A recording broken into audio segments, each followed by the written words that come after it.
Hello and good afternoon. This is Stuart Greenfield from First Beat. And this afternoon I'm going to talk about the RORC North Sea race. And just to start, I think it's true to say the North Sea race is always a challenging race. It requires a lot of teamwork, good planning, careful transitions, and I think excellent helming in confused seas in the dark. So let's get straight into this and go from there. So the RORC North Sea race, it's starting tomorrow at between around 12 and just after 12 for most of the classes. Harwich high water is at 11:20 and we're halfway between Neeps and Springs, so the tide is not fierce, but it's still important for this race.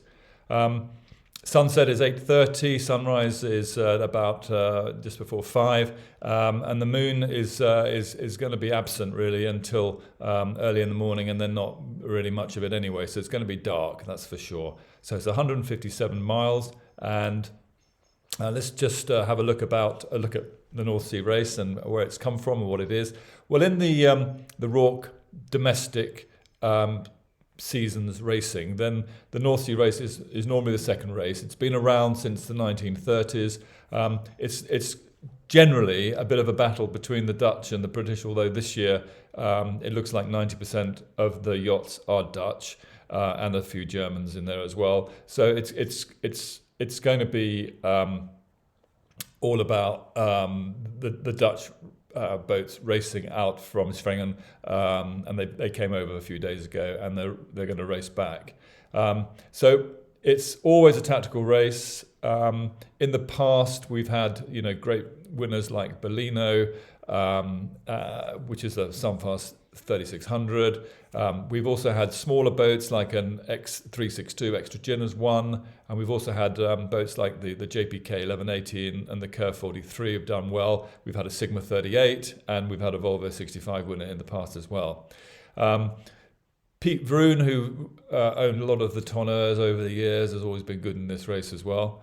So it's pretty much an open race.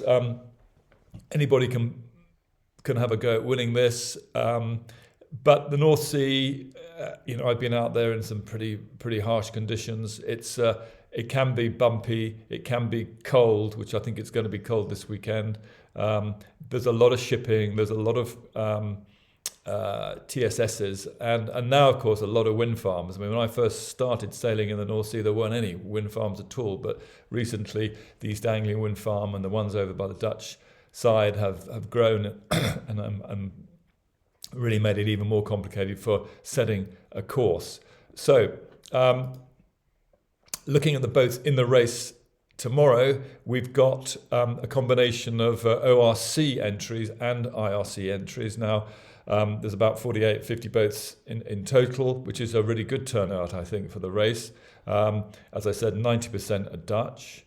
We've got a lot of them rated for ORC, which is interesting, but they won't be scored on on the changing way where you might score it for different wind angles and different wind strengths. So it's going to be scored on a single number, and so at the end of the race, you'll get a result based on ORC from a TCF and IRC from a TCF as well. So there'll be two sets of results, I expect. So let's have a look at the course.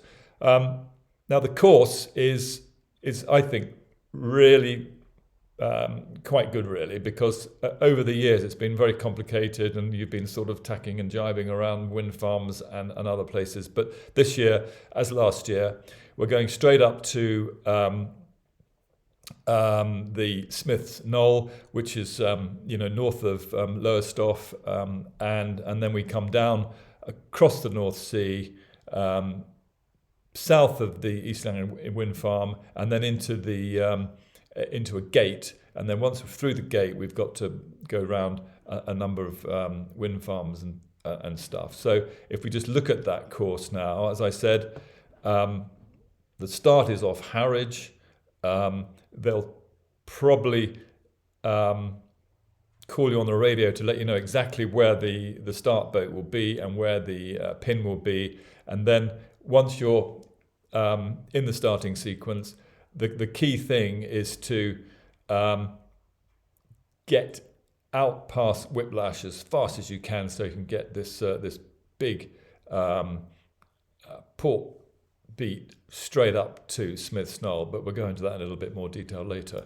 So just looking a little bit at that starting area again, as I said, they're going to start you over here. There's a number of buoys there, and they'll choose the one which is most sensible. I think I've heard that they're not going to, they made the course a little bit more simple, really, so that ultimately you can, that first leg will be straight out to the end of the spit here, and then over to a couple of buoys down here. One of them is, I can tell you in more detail later, but basically that's the course to get off on the race. And I think this is a very important area to get right tomorrow morning. So just looking over all of the weather, which obviously is crucial. As you can see from these two weather pictures, we've got the Met Office and NOAA there, both of them showing pretty similar synoptic overviews. We've got this ridge at the moment between two low pressures, one over the south of Greenland at the moment, which is a cold front coming over, and then we've got a low pressure over Norway and the eastern part of Europe. Now, at the moment, it would appear that the wind is going to be coming in from the north-northwest, and in the morning it's going to be a reasonable breeze up to about 15-16 knots to get you away, which I think will be very good, and that'll be about 340, and then it'll back probably later on during the night into the morning, and we can talk about that a little bit more in detail in a few moments. So luckily, I think it's going to be a fairly clear sky. There will be some high-level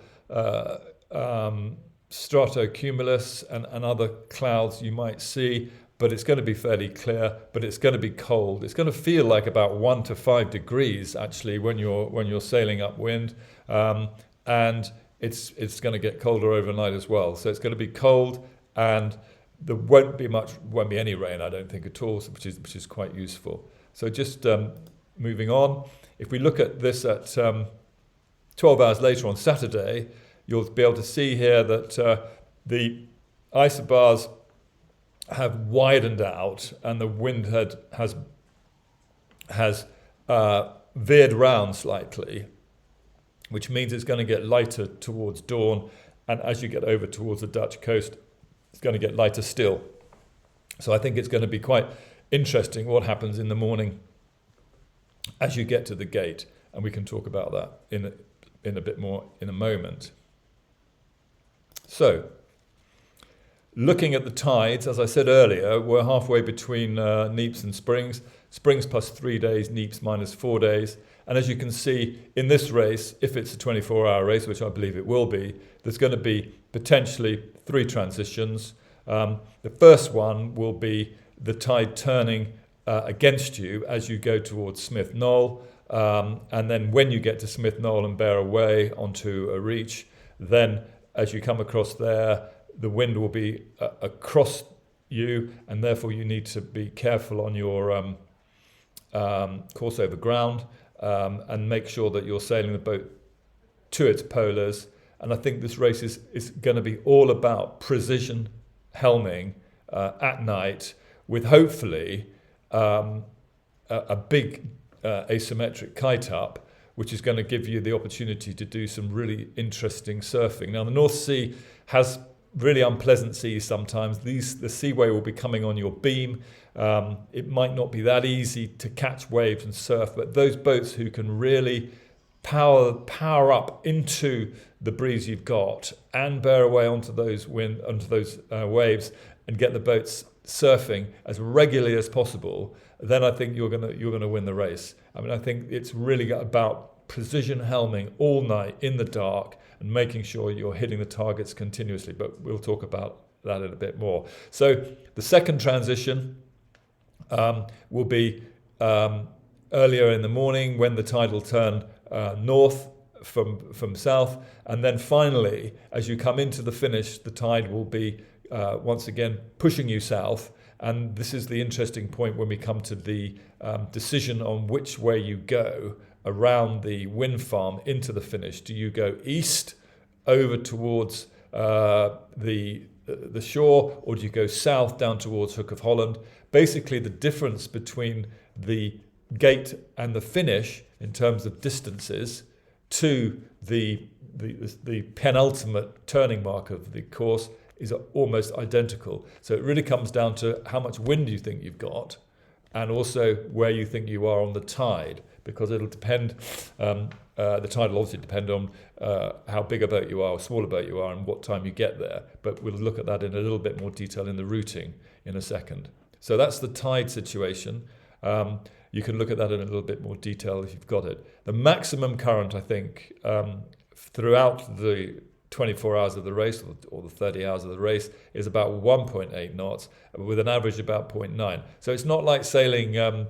It's not like sailing down the Channel coast around Portland Bill or going over to Casquettes down to St Malo.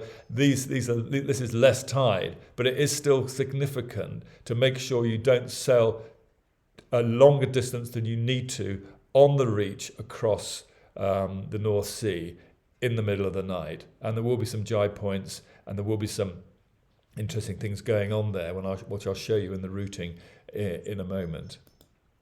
So, routing and grid models. So once again, there are some.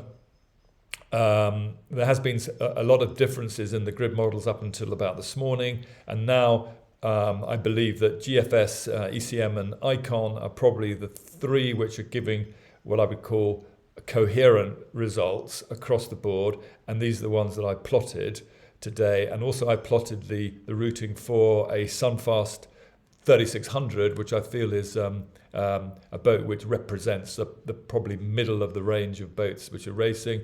And I think for the sake of this not being too long a briefing, you can see from this where you might put yourself if you're a bigger boat or a smaller boat. So these are the grid models that I've used: GFS, ECM, and ICON. So here's some key points, just to go through them again.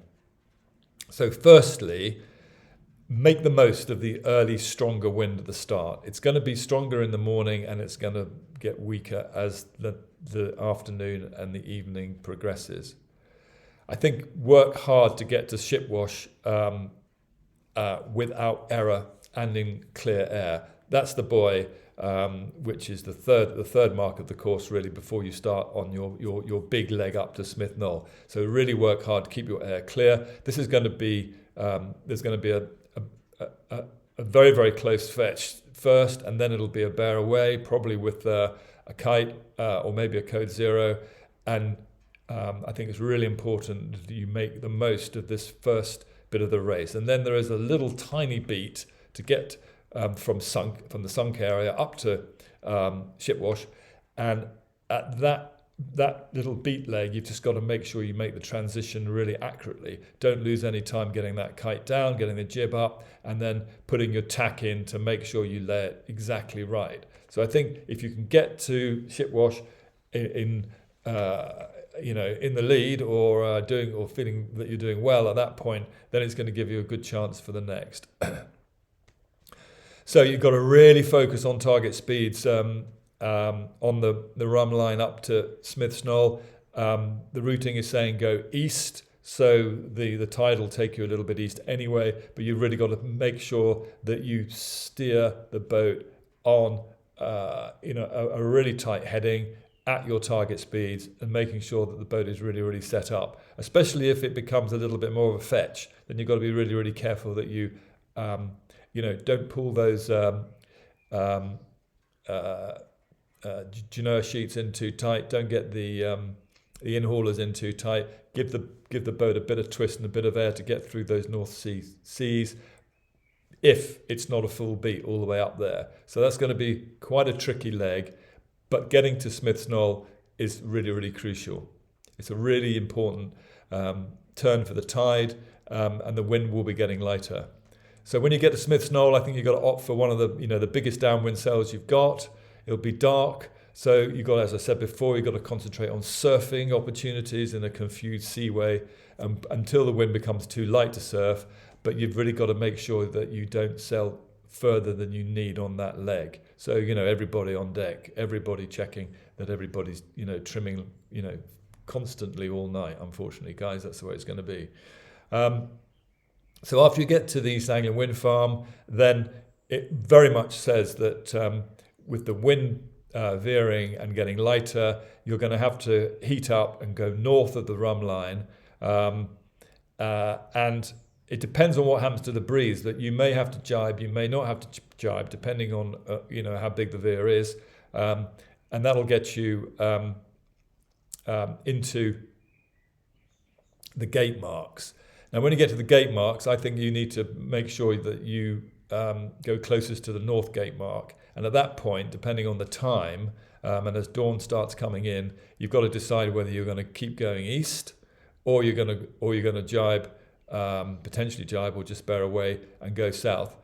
At the moment, what the Gribs are saying is that the tide's going to be better for you to go south, which is the weather side of the the leeward side of the wind farm in these conditions. But it means that you'll be pushing less tide to get up to the turning mark before the finish later on, and you'll see that on the Grib on the routing in a minute. So the decision east or south, very important.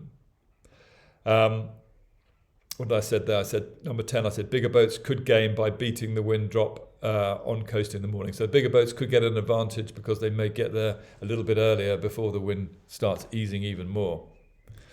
But the North Sea always brings big surprises. So try not to burn yourself out all night, because this last 10 miles, 10, 15 miles into the finish can change the race almost completely if you get it wrong. So what I've shown you here is the GFS view of the race. And as I said, we look at the start in a bit more detail in a second. But as I said, it's you're coming up here. Hopefully you can see my cursor. We're going to come up here and we're going to be going east of the rhumb line, and the tide will then be against you. Will be with you at the beginning, then be against you. And as you come into the mark, this should be around 2300 or around midnight sort of time. And then as you jibe around here, it looks a little bit like a rhumb line course, but it could be, depending on the wind direction, you may have to put a jibe in, at about 1 o'clock in the morning. But it's very important that you've still got some bit of good breeze there, that you're really trying to surf the boat as rapidly as you can on every wave and every opportunity. So you want someone spotting the waves, you want someone trimming constantly. Don't cleat anything, guys. And then get down to the southern part of the East Anglian Wind Farm, and as I said in the routing, and it says here quite obviously on GFS, that you go north of the rhumb line to get into the breeze as it begins to veer, so that you can come down into the gate at about 8 o'clock, and then go south to about 9 o'clock, and then over to the finish, which is between about 11 and 12, depending on what the wind does inshore here. And as I showed you here, it's average about 12 knots for the whole race, but there could be a gust, up to 20 odd knots, 26 knots. I think that's probably estimated in actual fact. But an average of 17 in the gusts means that this could be this leg here between Smith's Knoll and the gate, could be a bit of fun in the night surfing away. So next, look at the next model. So ECM, pretty much the same, except it's saying go even further north on the second leg after East Anglia Wind Farm there before you get into the gate over here. But it's between that middle of the night area between 2 a.m. and 8 a.m. This is where you've got to stay awake, stay focused, and once again, if the wind doesn't actually do what this grid says, you've got to be on your toes to make sure you don't sail too far. That's showing at the moment that you are sailing quite a lot further, but of course you are asymmetric, so that's the reason for that, of course. But be on your toes. You might want to jibe earlier and get closer to the run line if you think the wind's going to ease off quicker in the morning. So icon, pretty much the same. Actually, there's not much to say there, except it's pretty much the same as GFS. And I'm going to show you a view now of them all together. So all together, you can see that the beat or the close reach or close fetch all the way up to Smith's Knoll, pretty much all agree. The leg from there down to the wind farm, pretty much agree, but there could be a bit of jibing and a bit of interest in terms of, surfing on the seaway, if there is some. And then the leg over to the gate, once again, this is probably going to be the transition you've got to get right and not sail too far, but also sail the boat at maximum target speeds all the way through as the wind veers, so you can come down. Hopefully there'll be no jibe in there if the wind does what the routing has, what the grids say. So there we have it. Those are the three different models I've used. I did an ensemble model as well with literally 30 different grids, and it turned out that these three were pretty much on the money in my view. There was a few which took you right into the East Anglian coast to avoid the tide in the morning. I wouldn't do that. I think that's just sailing way too much distance for the sake of losing, a couple of miles of tide or gaining a couple of miles of tide. So, there's the combined view. So once again, just looking at the start, as I said earlier, I think it's really, really important that I've called it whiplash, guys. It is actually it's not whiplash. Crazy. Okay, so as I said, getting to Cork Sand is going to be a beat most likely just off the wind. When you get there, as you can see, one of the ECM says go further south. I don't suggest you do that. I think you've got to stay with the pack and you've got to stay in clear air, and you've got to look at the tide. The tide's going to be under your starboard quarter, taking you to the left. So you're going to be bearing away down to threshold, and you want to get clear air around there. And then the next leg across, once again, is going to be broad reach. It could be code 0. This one it could be a kite here, it could be a change to code 0, but it's not a long leg, so you've got to decide what's the best sail. Maybe you code it all the way across here, or maybe you actually take a risk and try and kite it all the way down. Could be 17, 18 knots of breeze, so it's a bit of a decision there. When you get to storm, then it's head sail up, and you've got a beat. Now it could be 18 knots, so it could be quite a lot of breeze there. You probably won't need a reef, but most important to go right. Don't tack into the sands. Tack into the deeper water because you've got more tide there, and that'll take you into whiplash. You can look on the chart to see what it's really called, guys. So you get up to that mark there, and then you're away, and then it's going to be port tack from there. So you see how that goes. So looking at the finish, as I said, in the combined view, at the moment,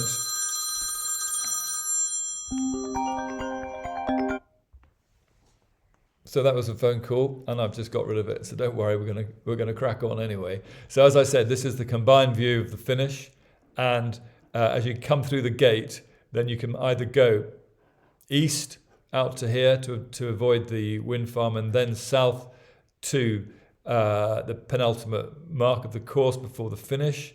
All the grips at the moment, if you're getting here at the time the grip says, at about 8:39 in the morning, are saying go south, straight down in between the TSS and the wind farm before turning left to get to the mark and then to the finish.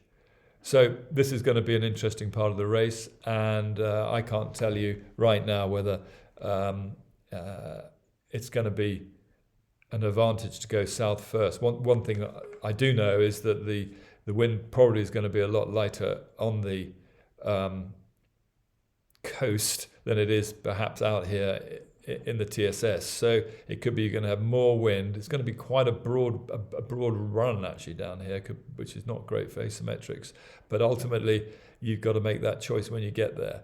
But the distance, as I've shown you here, between the gate, whether you go east or south, to get to that mark there, is really identical. So, well done by the RORC team for setting that course, because it's going to be quite interesting right at the end. So, moving on then. So the final thoughts for me, I think, are this. First of all the information I've put here is from freely available sources. I'm sure you're all doing this yourself anyway, but hopefully I've given you a few extra ideas which might help.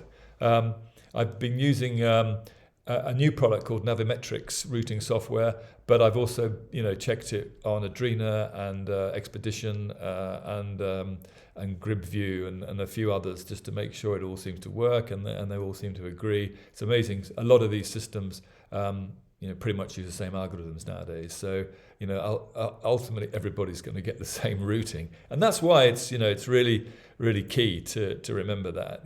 When it comes down to it, if everyone's roughly going the same way, then it comes down to how fast you sail your boat and how much concentration you have, how good your helming is, and how much distance you avoid sailing. Shorter distance sailed, more chance of winning. So the routings are, do change a bit, but I think we've discussed that enough, and I think I've given you a good overview of what might happen out there. But as I said, never try and sail the routing, guys. I mean, the routing it looks amazing on a chart, lots of these lovely red and orange and green lines and everything, but you're not going to sail those courses. What you're going to do is you're going to sail the boat at its maximum target speed with the wind you've got and the seaway you've got, ensuring that you've set the helmsman with, as I always say in the first speed, you need 3 numbers on the mast. This is for the helm and the trimmers, the helmsman needs to see the heading, he needs to see the true wind angle, and he needs to see the boat speed. And he knows what the target is, so he knows what the boat speed is. If he's going too slow or too fast, then the true wind angle will change. As a navigator, you've got to tell him what the heading is, when you try and steer the heading, and then make sure that he's sailing the boat to the right target. Don't give him a course over ground. Don't give him a bearing to waypoint, because you'll end up sailing further distance. You've got to be really precise on giving the helmsman a course, and then make sure that the boat is sailed maximum on that course, if possible, to its target. Now, upwind, that's straightforward. Downwind, that's straightforward. You've still got to remember that offshore, sometimes you're sailing a VMC, because you can't sail fully upwind or fully downwind or to your target's downwind. But you've got to make sure that you are sailing the boat to its maximum speed at all times. And that's why you can't sail the routing. You've got to work out what your headings are and what your potential course must be. Keep it simple for the helmsman. The helmsman's got enough to concentrate on in the dark with the waves and everything else. Give him a heading, give him a true wind angle, and make sure the trimmer is looking at more detail at the other figures. But don't have all the instruments blaring with figures everywhere. Keep it simple. Keep the boat sailing really, really fast at all times. And remember, it's not going to rain, but it's going to be a bit cold, and it's going to be a bit full on, because it's going to be a bit bumpy, and the breeze will start dying, and that's when you really got to concentrate. So, I hope that's a reasonable overview. Let me know how you go. Send me some feedback if you think these routings and these race guides are interesting and useful for you. And thank you very much for listening.